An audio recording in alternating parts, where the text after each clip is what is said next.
Hello, this is Steve at Lake Pro Tackle. I'm going to talk to you today something that's near and dear to me as crappie fishing, and something that I came up with. It was an idea that I had based on something I saw a friend using from an organizational standpoint.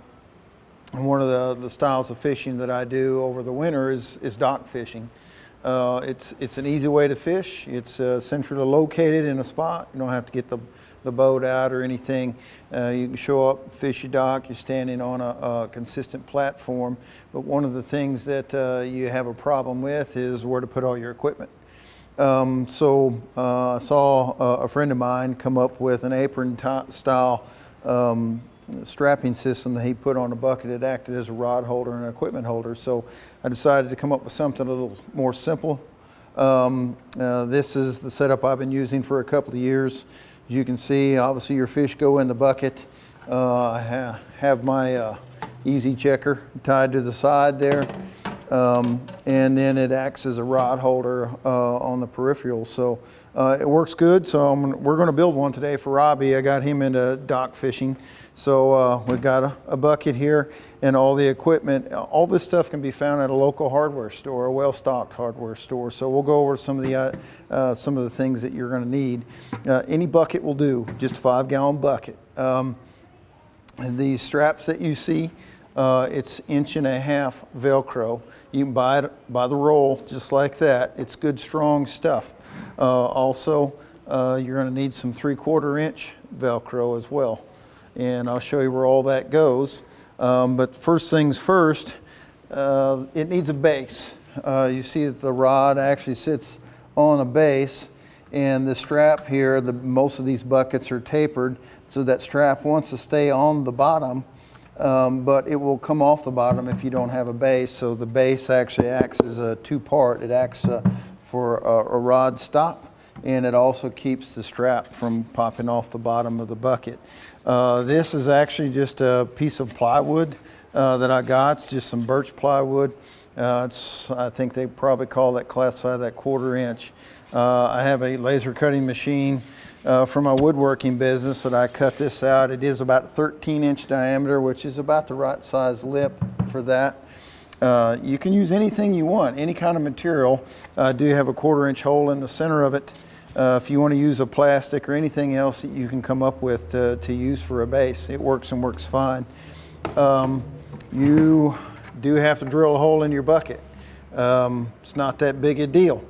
We have silicone to seal that when we attach the base with our fastener, a 1/4 inch screw.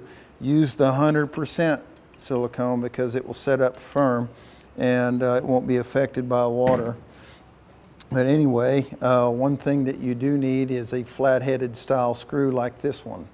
Otherwise, it will be sticking out and it will actually make contact with the floor before the rest of the rim of the bucket will. So we'll kind of get this going here and just put my screw in. We'll prepare the bucket itself.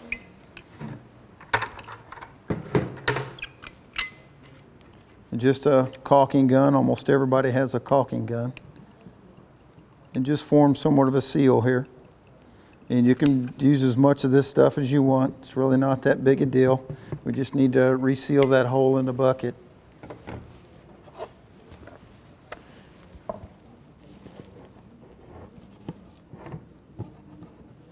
May have to flip it so I can see what I'm doing.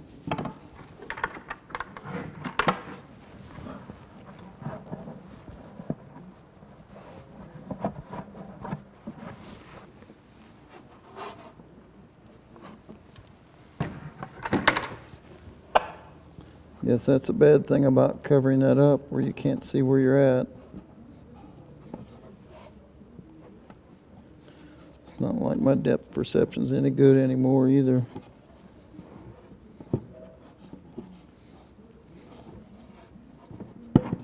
There we go. And you flip that back over, and you will need to put a little bit more down around that screw head. Highly recommend or this shank of the screw itself, I highly recommend using some sort of stainless hardware, because all of these components can be taken off and used on another bucket when and if something ever happens to the original. So that's the beauty about your investment as far as buying this materials, is you get to reuse it on another bucket, so it's not a lost cause.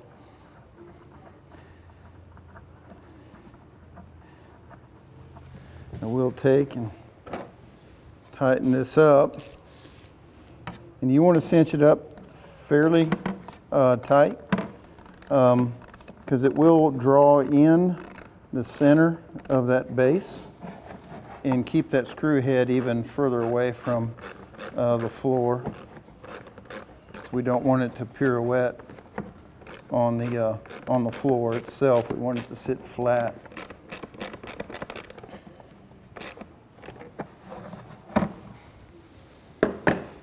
Now that that part's done, and that's probably the most difficult part, we take and we want to put the strapping on. Kind of the key with this is we want to make sure that you get it fairly snug on the bucket itself. It makes just for a little bit better holding power when holding your rods. And it is very, very stout. You can't pull it off. You have to literally peel it off to get it back off your bucket.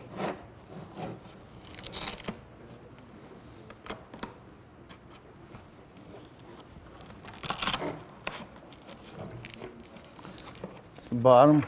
Stick the top on.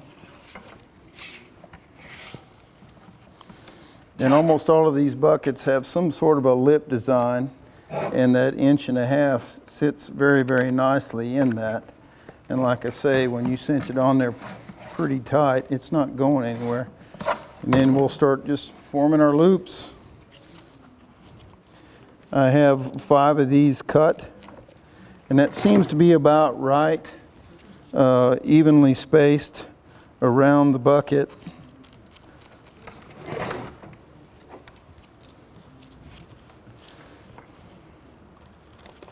Some of these rods have different size butt diameters.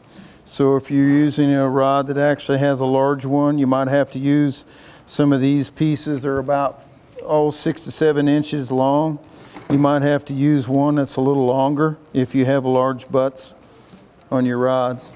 And on the top, you do the same thing. Just make sure your strap's above your lower strap when putting these on.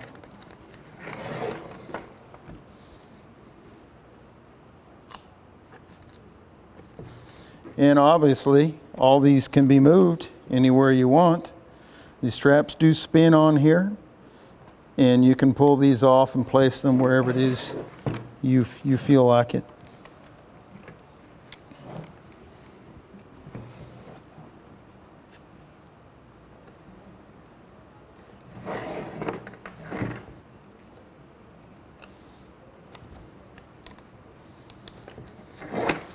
And that's pretty much it. Once the silicone sets up, it'll seal.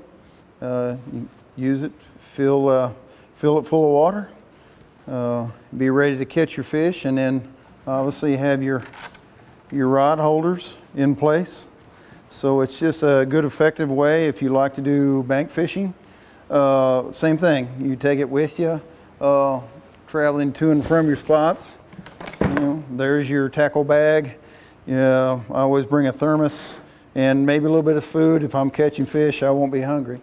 But it just makes for a great and efficient way to transfer and transport your equipment to and from your fishing spot, and then you get to utilize it as a way to keep your fish once you're there, and hold all your stuff off the docks, getting stepped on, kicked in the water, what have you.